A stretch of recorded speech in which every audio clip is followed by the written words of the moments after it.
they're so dominant. I start to wonder, I mean, do we ask about antitrust, or is that a weird place to take this? Well, I think it's really not an issue of antitrust, because if you look at Disney's box office dominance, it's 35% of domestic box office market share. If you add Fox, maybe that gets them above 40%. But the thing is about the box office these days is that it's competing with everything else. It's competing with video games. It's competing with streaming. It's competing with Netflix. So there's so much competition in the entertainment landscape right now that I think it's unlikely to raise antitrust issues. But at the same time, I think it's really interesting to look at how Disney is going to use its success in the theatrical space to try to drive subscribers into its new streaming service, which launches November 12th. I mean, this is obviously just playing right into their hands, Dan. So my question, if we were to just look at the theaters, which are the other side of this, then, I mean, you're telling me you're dealing with somebody who has over 40% market share, can basically dictate terms to you, right? I mean, are the theaters in any kind of position to say to them, no, we don't want to do that, or we don't want to give you that cut of our revenue, or we don't want to show your movie this time and this many times? Well, those are very tricky negotiations, right? And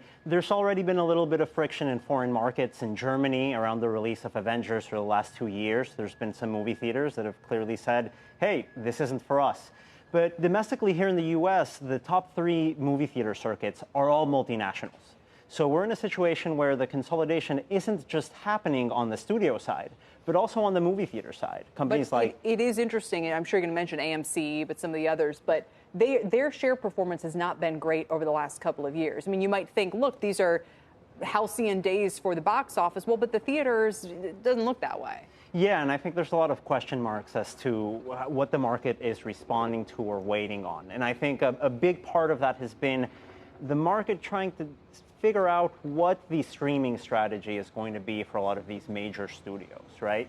2-3 years ago, the big conversation was PVOD, premium video on demand, charging $50 for a movie the weekend after to watch it at home, the weekend after it comes out.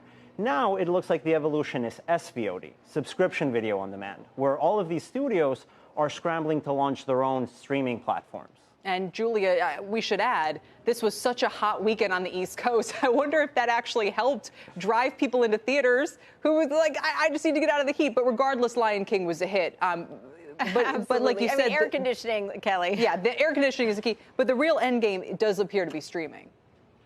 Well, I think it's a little bit of both, though, because we have to remember here that Disney is one of the few studios that does not want to close the window between when films come out in theaters and when they're available on demand for streaming. And there are other studios such as Universal, such as Warner Brothers, that would like to be able to maximize their marketing spend by offering a movie for streaming or either through one of their own services or via VOD, where you pay to download it much sooner after a movie hits theaters. And I think that Disney wants to maintain the status quo because they are doing so well in the current market and with the current rules. So as long as Disney is the biggest player, they're going to want to make sure that there is a reasonable window between when Avengers comes out in theaters and then when they get people excited to watch it again on their streaming service. But at the same time, you have something like the Disney Plus launch, and you have to look at the fact that they're basically taking theatrical movies and films that cost as much as a traditional theatrical movie and putting them out on streaming. So in a lot of ways, Disney wants to maintain the theatrical window, but they're also kind of erasing it